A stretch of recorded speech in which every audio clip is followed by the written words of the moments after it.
શ્રી ગણેશાય નમઃ. મંગલમ ભગવાન વિષ્ણુ મંગલમ ગરુડધ્વજ મંગલમ પુંડરીકાક્ષ મંગલાય તનોહરિ. મિત્રો, પવિત્ર માસ એવા પુરુષોત્તમ માસના આપ સર્વને જય શ્રી કૃષ્ણ, જય પુરુષોત્તમ. મિત્રો, અહીં દરરોજ આ ચેનલમાં પુરુષોત્તમ માસની કથાનો એક અધ્યાય અને ત્યારબાદ પુરુષોત્તમ માસની એક વાર્તા સાંભળીશું. અને મિત્રો, જો તમને મારો આ વિડીયો સારો લાગે, પસંદ પડે તો તેને લાઈક, શેર અને સબસ્ક્રાઈબ કરી કોમેન્ટમાં જય શ્રી કૃષ્ણ અવશ્ય લખવું. ભગવાન શ્રી હરિનારાયણની શરણ પામનાર મળમાસ જે સ્વામીહીન અને દુઃખી તેમજ વ્યથિત હતો, તે ભગવાન નારાયણની શરણે ગયો અને ભગવાનની કૃપાથી મળમાસ મટી પુરુષોત્તમ માસ બન્યો, જે સૌથી પવિત્ર માસ બન્યો. મિત્રો, હવે આપણે સાંભળીશું પહેલા દિવસનો પહેલો અધ્યાય, નૈમિષારણ્યમાં યજ્ઞ. પૂર્વકાળે જે પાવન ધરતી પર દરેક જીવને પ્રભુનું સ્મરણ કરવાની ઈચ્છા થતી રહે એવી પાવન ભૂમિ એટલે નૈમિષારણ્ય. નૈમિષારણ્યમાં યજ્ઞ કરવાની ઈચ્છાથી અનેક સંતો, ઋષિ મુનિઓ, જેમાં પીપલાદ, કશ્યપ, ભૃગુ, અંગિરા, ભારદ્વાજ વગેરે મહર્ષિઓ પોતપોતાના શિષ્યગણો સાથે નૈમિષારણ્યમાં આવ્યા હતા. આ મુનિઓ યજ્ઞ કરવાની તૈયારી કરતા હતા. ત્યારે મહર્ષિ વ્યાસના જ્ઞાની શિષ્ય એવા સુતપુરાણજી તેમના શિષ્યગણો સાથે પધાર્યા. સર્વલોકના હિતકારી, જીતેન્દ્રી અને શ્રી હરિના નામનો મંત્ર જાપ કરતા સુતપુરાણજીને ત્યાં આવતા જોઈ બધા મહર્ષિઓ એકદમ ઊભા થઈ ગયા અને તેમને દંડવત પ્રણામ કર્યા. ઋષિઓએ કહ્યું, હે સુત, અમે તમારા માટે સુંદર આસન ગોઠવી રાખ્યું છે, તમે તેના પર બેસો, તમે થાકી ગયા હશો. આમ કહી સર્વે ઋષિઓ પોતપોતાના આસન પર બેસી ગયા. ત્યારે સૂતજીને વિશ્રામ પામેલા જાણે શૌનક ઋષિએ કહ્યું, હે મહાજ્ઞાની સુતપુરાણીજી, તમે કથામૃતના શ્રવણપાન કરાવી તન મનનું કલ્યાણ કરાવવામાં કુશળ છો. હે મહાભાગ, આ સંસાર સમુદ્રમાં ડૂબતા મનુષ્યોને પાર પહોંચાડનાર જે કોઈ કથાસાર હોય તે જલ્દી કહો. ત્યારે સુતપુરાણજીએ કહ્યું, હે મહાજ્ઞાની મુનિઓ, તમારો પ્રશ્ન ઉત્તમ છે. જગતના જીવ માત્રના કલ્યાણ અર્થે હું પ્રથમ પુષ્કર તીર્થ ગયો. ત્યાંથી પિતૃગણોને તૃપ્ત કરી પાપનો નાશ કરનાર યમુના નદી પર ગયો હતો અને ત્યાંથી કાશી અને ગયામાં પિતૃતળ પર કરી ગંડક નદીના કિનારે પુલહ ઋષિના આશ્રમે ગયો. ત્યાંથી સરસ્વતીમાં સ્નાન કરી ગોદાવરી, કાવેરી, તાપી, નર્મદા વગેરે નદીના તટ પર ગયો અને પવિત્ર દક્ષિણ ભૂમિમાં સેતુબંધ રામેશ્વર તીર્થમાં ગયો અને નારાયણ દેવના દર્શન કરવા બદ્રિકાશ્રમ ગયો હતો. ત્યાં નારાયણ દેવની સ્તુતિ વંદના કરી પવિત્ર સિદ્ધપુર અને ત્યાંથી હસ્તિનાપુર ગયો હતો. ત્યાં ખબર મળ્યા કે પરીક્ષિત રાજા રાજપાટ ત્યાગ કરી ગંગા કિનારે 7 દિવસનું અનશન વ્રત ધારણ કરીને બેઠા છે. ત્યાં સિદ્ધ ઋષિ મુનિઓ તેમને કથા શ્રવણનું સુધાપાન કરાવી રહ્યા છે.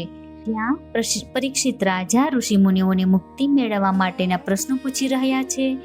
ત્યાં હું અમૃતવાણીનું શ્રવણ કરવા નદી કિનારે પહોંચ્યો, જ્યાં 16 કળાએ ખીલેલા શશી જેવા 16 વર્ષની અવસ્થા ધરાવતા દિગંબર સુખદેવજી બિરાજ્યા હતા.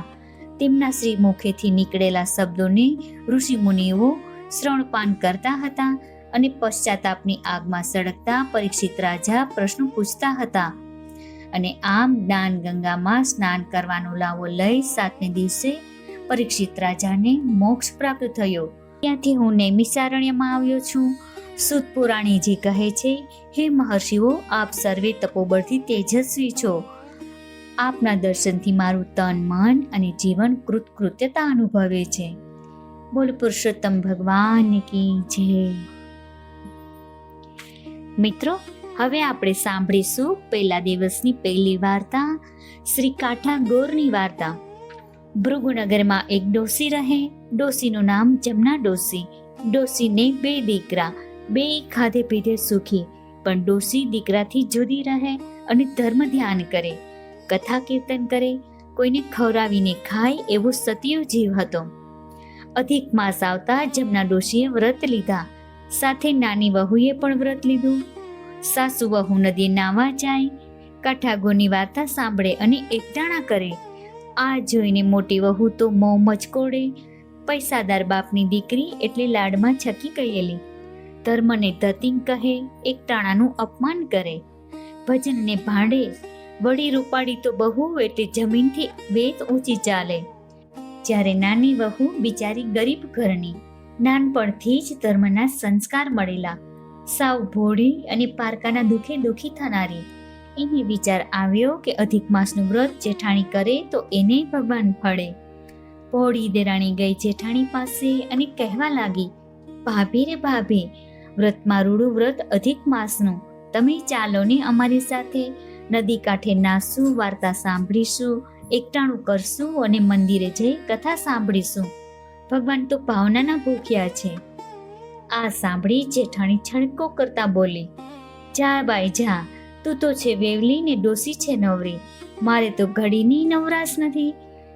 કરમ ફૂટે ઈ કાંઠા ગોર પૂજે, મારે તો લીલા લેર છે. મારે તો ધણી પેઢીએથી આવે, પુત્ર નિશાળેથી આવે, દીકરી સાસરેથી આવે, વહુ પિયરથી આવે. મારે તો 32 ભોજન ને 33 શાક, કપાળે ટીકો ને કાંખમાં કીકો, ઝૂલતો પારણું ને ઘમર વલોણું, ખદબત્તી ખીચડીને સુવાવડી દીકરી. તમારે રહ્યો ભૂખ્યા અને બાંધો પુણ્યના પોટલા. જેઠાણીનું આવી અભિમાન જોઈ બિચારી દેરાણી તો ગળગળી થઈ ગઈ. ભગવાનનું અપમાન ભક્તથી સે સહન થાય. એ તો ગઈ સાસુ પાસે, ત્યારે સાસુમાં બોલ્યા, કરે ઈ ભરે ને વાવે ઈ લણે, એના કર્યા ઈ ભોગવશે. સાસુ વહુ તો પાછા ધર્મ ધ્યાનમાં લાગી ગયા. આ બાજુ અભિમાની જેઠાણી પર કાંઠાગોર કોપાયમન થયા. ક્રોધ પ્રગટ્યો એવો અમાપ કે કાંઠાગોરે દીધો શ્રાપ. પતિ પેઢીએથી ન આવ્યો, દીકરો નિશાળેથી ન આવ્યો, દીકરીના સાસરિયા કોપ્યા, સીમના ઢોર સીમમાં જ રહ્યા. જ્યાં સુખની છોડ ઉડતી હતી ત્યાં કાગડા રોવા લાગ્યા. અભિમાની જેઠાણીના તો ગાત્ર ગળી ગયા. સુખમાં સાંભળે સોનું અને દુઃખમાં સાંભળે દેવ. જેઠાણી તો ગઈ દેરાણી પાસે, રડતા રડતા કાળા કેરની વાત કરી. દેરાણી એને છુકણી સૂંઘતા સાસુ પાસે લઈ ગઈ. જેઠાણી તો લાકડીની જેમ ડોશીના પગમાં પડી ગઈ. માડી રે માડી, મારે તો ધણી ગયો ને દીકરો ગયો, ઢોર ગયા ને ઢાંકર ગયા, સવડા નાખવું તો અવડા પડે છે, મારે માટે માર્ગ ચીંધો, તમે કહો એ માર્ગે હાલીશ. ત્યારે સાસુ બોલ્યા, વહુ રે વહુ, તે કાંઠાગોરને ગાળો દીધી એનો આ પ્રતાપ છે. કાંઠાગોર રીઝે તો રાજ દે ને ખીજાય તો ખેદાન મેદાન કરે. છૂટવું હોય તો પુરુષોત્તમ માસનું વ્રત કર.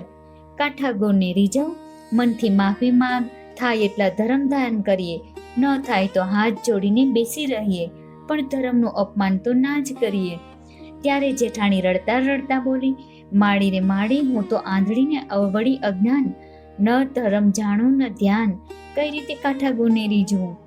સાસુ બોલ્યા, ખભે લાલ ચુંદડી, હાથમાં દૂધનો કળશ, થાળમાં અબીલ ગુલાલ, ધૂપ દીપ અને શ્રીફળ સોપારી લઈ વાજતે ગાજતે કાંઠાગોરનું પૂજન કરો. કાંઠાગોર રીઝે તો અભરે ભરે. જેઠાણીએ સાસુના કહ્યા પ્રમાણે કરીને કાંઠાગોરને રીઝવ્યા. આંખમાંથી આંસુની ધાર વહેવા લાગી. શ્રદ્ધાથી ધ્યાન ધરી ક્ષમા માગી. પછી ચુંદડી ચડાવીને ખોળો પાથરી ક્ષમા માગી. હે માં, પુત્ર કપુત્ર થાય, માતા કુમાતા ન થાય, માટે દયા કરો, દયા કરો. સાત ભાવમાં આવી ભૂલ નહીં કરું. જેઠાણીના સાચા પસ્તાવાથી કાંઠાગોર રીઝ્યા. પુત્ર અને પતિ કુશળક્ષેમ પાછા ફર્યા. દીકરીના સાસરેથી શુભ સમાચાર મળ્યા. સીમમાંથી ઢોર ઢાકર પાછા ફર્યા અને સૌ સારાવાના થયા. જેઠાણીએ તત્કાળ આજીવન અધિક માસનું વ્રત કરવાનો પવિત્ર સંકલ્પ કર્યો. જેઠાણી ધર્મ ધ્યાન તરફ વળી, તેથી દેરાણી અને સાસુમાં પણ રાજીના રેડ થઈ ગયા. હે કાંઠાગોર, તમે જેવા જેઠાણીને ફળ્યા, નાની વહુ અને સાસુને ફળ્યા, તેવા તમારું વ્રત કરનાર સૌને ફળજો. કાંઠાગોરની કૃપા થકી સુખ સમૃદ્ધિ છલકાય. ઘોર પાપથી મળે મુક્તિ, પરલોકે મોક્ષ થાય. બોલ પુરુષોત્તમ ભગવાન કી જય. ધન્યવાદ અસ્તુ.